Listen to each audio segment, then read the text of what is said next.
Welcome back to Shrinking It Down. I'm Gene Beresin. And I'm Steve Schlozman. And today, as we approach graduation, we'll be talking about the stresses on families when kids leave home.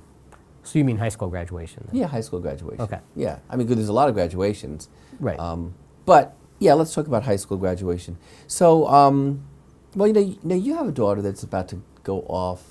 Well, as a matter of fact, I do, Gene. Thank you for bringing that up in such a spontaneous way.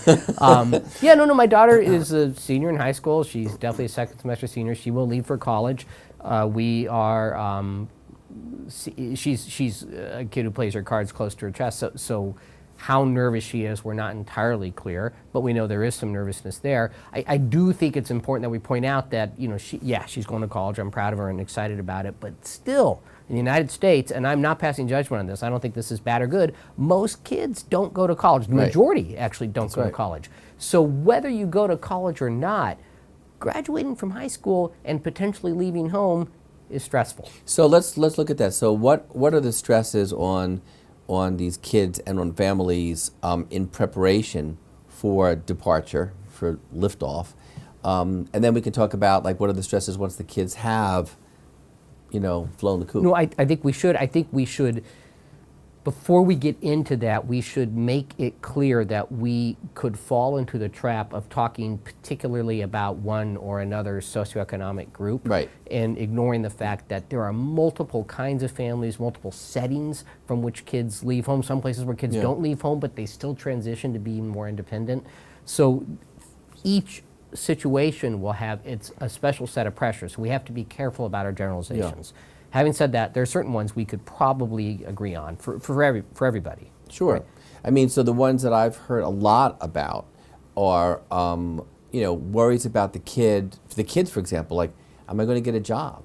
I mean, for the kids that don't go to college, and what kind of a job am I going to have? And how am I going to, what's life going to be like when I don't have the structure of high school? And they don't express it, at least I haven't heard it explicitly, worries about that, because there's this assumption that when you graduate high school you're an adult and you're all grown up and you're autonomous, but I know that these kids are worried about what's going to happen to me now that I don't have high school to kind of go to every single day. What am I going to do with my life? So you asked two things there. One was, am I going to get a job? And two is the structure thing. Let's do that in reverse. The structure thing's really big, and it's important for a bunch of reasons. The adolescent brain is prone to whims. It's not an insult to adolescence. It's actually the way we've evolved. Those whims allow us to grow up and leave home so that we can go and make our own families, because for most of human existence, we died when we were 30, so you had to be out of the house by around 15 or 16 so you can make babies. So that's the way all but 1.5% of human existence we've lived, right? So these whims actually lend themselves to these moments where they feel, whether they want to or not, to declare a kind of independence. And then the stress comes when they actually can't, for all sorts of probably worsening reasons, and in this day and age, they're primarily financial. So whether they go to college or they don't go to college and are looking for work, the likelihood of getting work that allows them the independence that their brain is programmed to want is decreasing. Right, because the unemployment rate is really low right now, but nobody can live on that. But that's right. But the minimum wage is so desperately low that the kids are stuck with either staying home, which they don't want to do, or leaving and not being able to afford to kind of be independent and even higher wages than you said the minimum wage, and that varies. There's the federal minimum wage, and but even if you're making $20 an hour, which is higher than the minimum wage, I mean, who can live on $20 an hour in this town? Well, look, there are people who do. It depends where you are. We have to be careful what we're saying. There's plenty of people who do, and there are plenty of strategies for how they can do that. But that's different from saying that they ought to have to. So that's a different kind of social justice thing, right? Like nobody should have to try and make doing $20 an hour in the city of Boston. That I'm happy to stand by.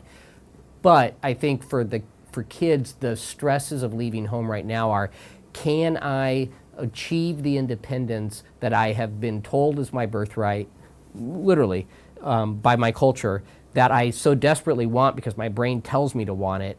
Can I get that with the opportunities that are presented to me? And how do we even find those opportunities in the first place? Right. And the other added stress, I think, is that our culture basically says, in one way or another, be successful, do something important, you know, do what you love, be passionate about what you want, be, a star.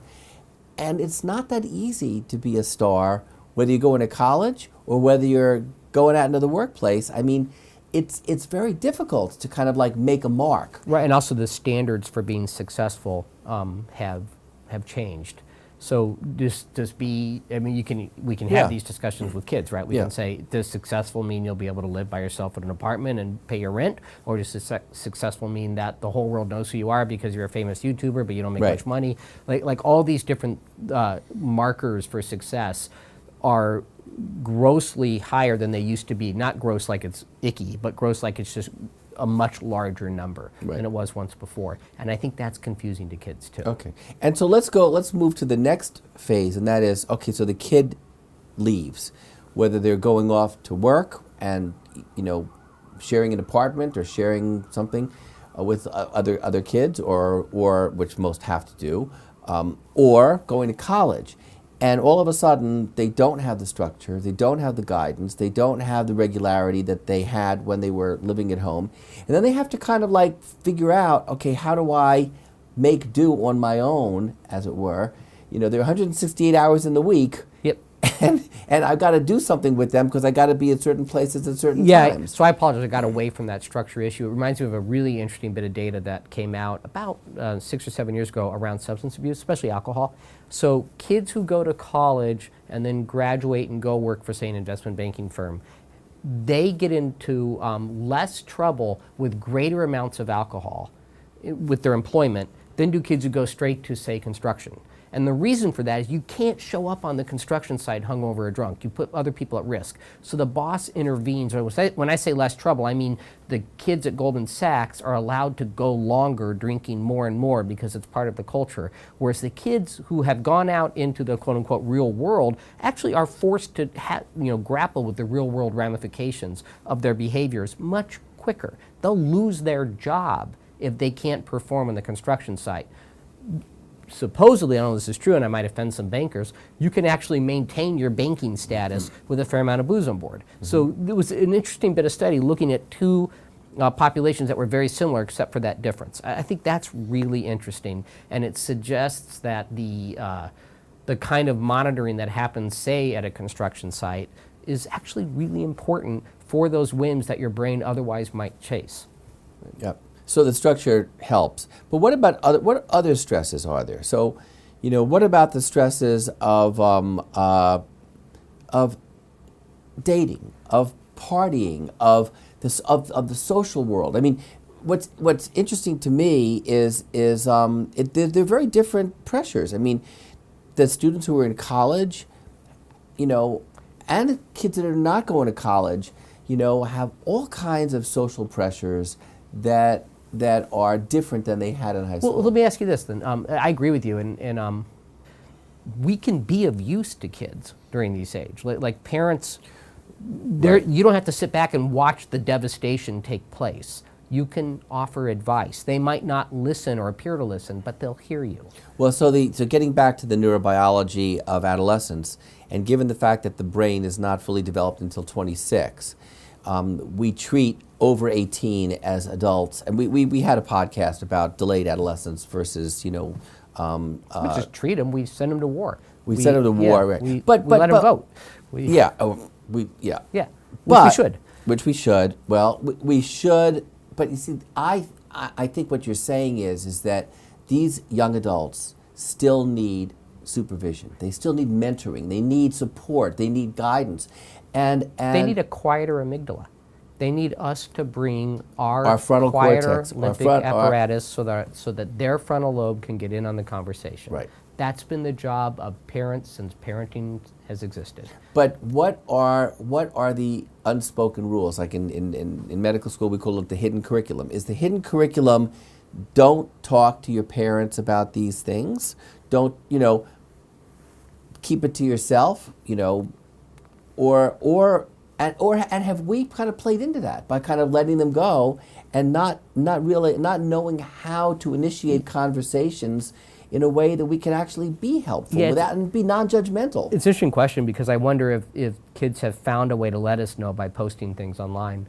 Like if we backed away the subtle from cry it, for help? yeah, culturally, and they said, well, I'm just going to put it online. Oh, you happen to see it? Well, yeah. I think what we can do as parents and as clinicians is say, look, nobody said these were easy times. They're not easy for anybody. It doesn't mean they're awful. They're just not easy.